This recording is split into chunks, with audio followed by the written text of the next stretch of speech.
Good morning, everyone. Again, welcome to TAKELEY Chapel, to our Sunday meeting and fellowship, and having a coffee together, having a fellowship with the Word of God. So, those who listen online, you're always invited to join us in the Sunday fellowship. Today, we will talk about the book of Luke. Chapter 12, verse 13 to 21. As I read it, it says here, on verse 13, someone in the crowd said to Jesus, "Teacher, tell my brother to divide the family inheritance with me." But Jesus said to him, "Friend, who set me to be a judge or arbitrator over you?" And he said to them, "Take care, be on your guard against all kinds of greed, for one's life does not consist in the abundance of possessions." Then he told them a parable. The land of a rich man produced abundantly, and he thought to himself, "What should I do? For I have no place to store my crops." Then he said, "I will do this. I will pull down my barns and build larger ones, and there I will store all my grain and my goods. And I will say to my soul, 'Soul, you have ample goods laid up for many years. Relax, eat, drink, be merry.' But God said to him, 'You fool, this very night your life is being demanded of you, and the things you have prepared, whose will they be?' So it is with those who store up treasures for themselves, but are not rich toward God." So this passage, or this story that Jesus told here in the book of Luke, today we will talk about the greed. It's perfectly talking only about greed. Jesus is not trying to prevent anyone to have possession or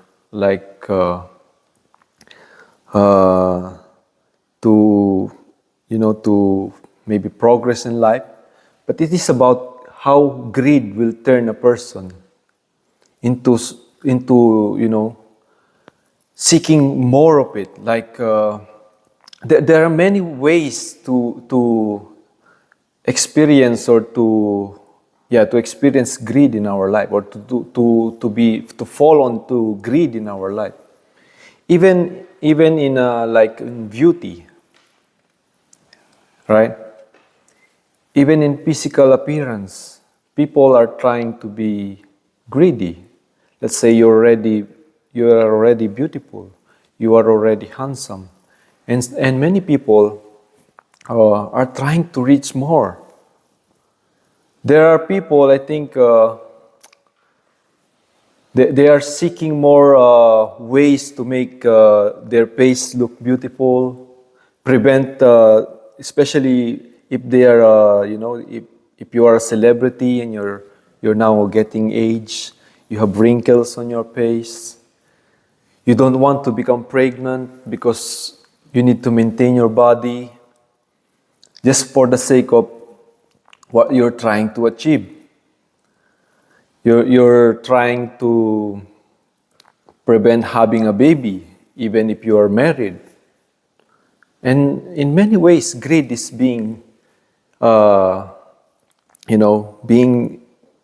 is the main reason over it. And mostly, greed, we can see greed in terms of money, in terms of richness and possession. We cannot find this somehow on common on people who are they look rich or something.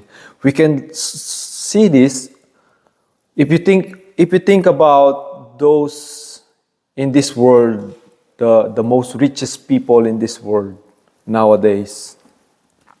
They're trying to have more, And I don't think money without God or without relationship with God will bring them, real joy in their life. They will be more greedy, Those who, I do believe that some of the most richest people in this world even owns a lot of banks in many countries, right? I don't know if you know about these things. They own a lot of banks in many countries. Just like last time, when those who invest on Bitcoin, this is just part of the game, or like this is just part of being greedy, People will invest to it, it will get high, and some of the rich people will just control it, and then it will go down once they withdraw their money or their stocks, taking money from other people. And with all this kind of stuff, our life today, or the generation today, is we all live in the same pattern of life that has been created, and we are just trying to survive on it. And most of the things we do every day or in our life are so focused on the things that are not about life. For it says here on verse 15, "Take care," Jesus said, "be on your guard against all kinds of greed." And he said another thing, "For one's life does not consist in the abundance of possessions." So Jesus is talking here about life as well. One's life, my life, your life, our life. Or is he simply saying, what is life really all about? Right? What is life really all about? What is it that is important in our life that maybe in this generation or in this time we live today, many people have already forgotten about it. What can a man possess that could make him happy? Is it material? Is it beauty? Is it money? Is it fame? Everyone is just trying to become fall into greed. So the real issue is not about possession. The real issue is about greed. And the real issue is about forgetting about what really life is. So what is life all about? Or in another term or another question, what really make life happy? What can make our life happy? So again, I said earlier, living in this time is just a pattern. So we go to school, we go to work, and then we earn a lot of money, we enjoy it, we go to entertainment, we invest, we save money. But in those times in all this time that we live, did we really see life in it? Did we really find life in it? So I want to remind everyone here about life. Again, the very best example to remember what life is all about is life is like when we were like little children. That's the best description of life, when we are little children. We are still innocent. We are free of any, problems and stress in life, we are very loving, we are very compassionate about love. We cannot even, hurt any animals, even hurt any insects. The pureness of the heart about life. That is the reason why, when you are old, when you are already adult, when you are already exposed into many worldly things in this world, when you saw a baby, when you saw a little child, you are so happy to carry that child, to play with that child, to hug that child, to talk to that child, to kiss that child, because you remember what life really is all about. It's giving you a reminder who you are, who we are, and what life is all about. It's about the pureness of love, the pureness of the mind, the pureness of compassion towards one another that life can create. You know what I mean?